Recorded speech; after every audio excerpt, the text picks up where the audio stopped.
അസ്സലാമു അലൈക്കും വറഹ്മത്തുള്ളാഹി വബറകാതുഹു. ബഹുമാനമുള്ള മുഅ്മിനീങ്ങളെ, സഹോദരങ്ങളെ, സുഹൃത്തുക്കളെ, നാം എല്ലാവരും ജീവിതത്തിൽ ആഗ്രഹിക്കുന്ന ഒരു കാര്യമാണ് സന്തോഷത്തോടുകൂടെ ജീവിക്കുക, അതുപോലെ ഈമാനുള്ള മരണമായി ഈ ലോകത്ത് നിന്ന് വേർപിരിഞ്ഞു പോവുക എന്നുള്ളത്. അതിൻ്റെ ഇടയിലുള്ളതായ ജീവിതം വളരെ സന്തോഷകരമാകണം, പ്രയാസമില്ലാതെ, വിഷമങ്ങളില്ലാതെ, ബുദ്ധിമുട്ടുകളില്ലാതെ, എല്ലാ ദിവസവും നമുക്ക് വളരെയധികം സുന്ദരമാവണം എന്ന ആഗ്രഹമാണ് നമുക്ക് എല്ലാവർക്കും ഉള്ളത്. അതിനുവേണ്ടിയാണ് നാം എല്ലാവരും പരിശ്രമിക്കുന്നത്.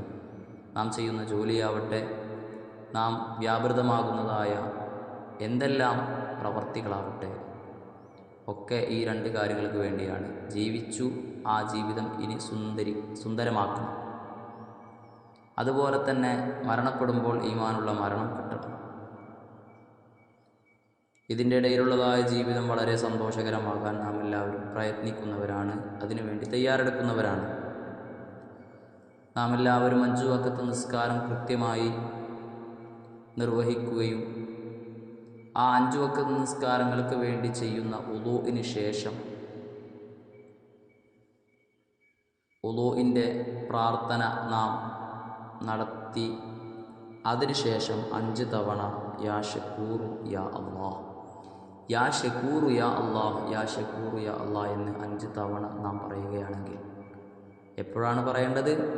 നാം 5 വഖത്ത് നിസ്കാരങ്ങൾക്ക് വേണ്ടി 5 തവണ വുളൂ ചെയ്യുന്ന ആളുകളാണ് എങ്കിൽ, ആ വുളൂവിന് ശേഷമുള്ളതായ ദുആ നാം കഴിഞ്ഞതിന് ശേഷം 5 തവണ യാ ഷക്കൂറു യാ അല്ലാഹ് എന്ന പരിശുദ്ധമാക്കപ്പെട്ടതായ ആ ഒരു ഇസ്മിനെ ആത്മാർത്ഥമായി നാം ചൊല്ലുകയാണെങ്കിൽ, നമ്മുടെ ഈ ജീവിതത്തിൽ വളരെയധികം ബറക്കത്ത് അല്ലാഹു തരുകയും അതുപോലെ തന്നെ ഈമാനുള്ള മരണം നമുക്കൊക്കെ ലഭിക്കാൻ കാരണമാകുമെന്ന് മഹാന്മാരായ പണ്ഡിതന്മാർ നമ്മൾ ഉണർത്തുകയാണ്. അല്ലാഹു സുബ്ഹാനഹു വ തആല നമുക്കിത് പ്രാവർത്തികമാക്കാനുള്ള തൗഫീഖ് പ്രദാനം ചെയ്ത് അനുഗ്രഹിക്കട്ടെ. സമ്പൽ സമൃദ്ധിയും ഐശ്വര്യവും എല്ലാവിധ ഹിഫ്ളും ഹിമായത്തുമുള്ള ജീവിതം നയിക്കാനും ഈ ലോകത്തു നിന്ന് വിട പറയുന്ന സമയത്ത് പരിപൂർണമായ ഈമാനിലായി മരണപ്പെടാനുള്ള തൗഫീഖ് നമുക്കെല്ലാവർക്കും അല്ലാഹു നൽകി അനുഗ്രഹിക്കട്ടെ എന്ന പ്രാർത്ഥനയോടെ എല്ലാവരും ദുആ ചെയ്യുമെന്ന വിശ്വാസത്തോടെ നിർത്തുന്നു. അസ്സലാമു അലൈക്കും വറഹ്മത്തുള്ളാഹി വബറകാതുഹു.